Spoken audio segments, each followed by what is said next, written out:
Big PC manufacturers have a long history of trying to enter the enthusiast gaming space, and an equally long history of failure. Only Dell has been successful, and that's due to its purchase of Alienware, one of the most well-known names in all of PC gaming.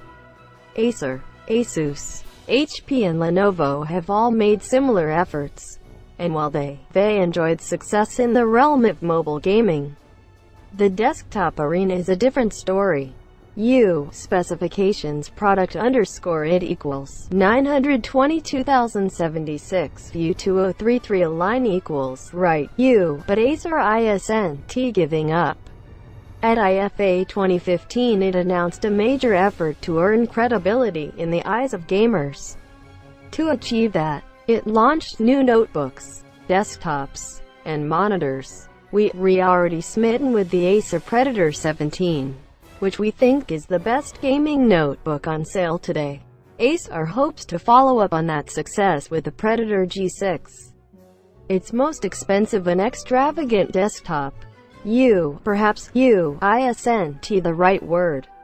Acer's flagship system has strong, but typical, hardware. An Intel Core i7-6700K processor is paired with 16 GB of DDR4 RAM, an NVIDIA GTX980 graphics card, and 2 hard drives, one a 256 GB SATA solid-state unit, the other a 2 TB mechanical disk.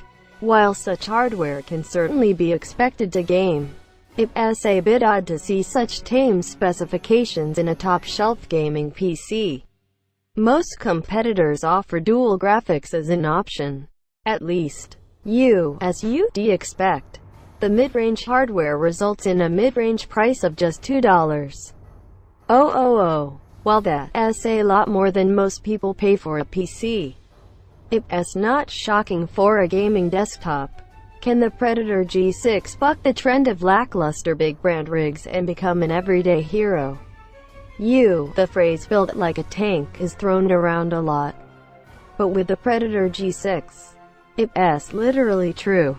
Acer's custom enclosure takes inspiration from a tank's tread, which means a busy, scale-like pattern that wraps around the case like a belt. Though it doesn't look at first, the Predator is rather subtle when placed in a room.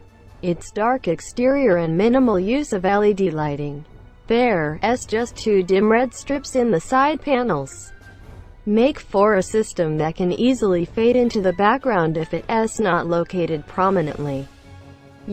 Plastic dominates the exterior, though a hint of metal appears now and then. While the tread looks segmented, the system is actually covered in large panels firmly connected to the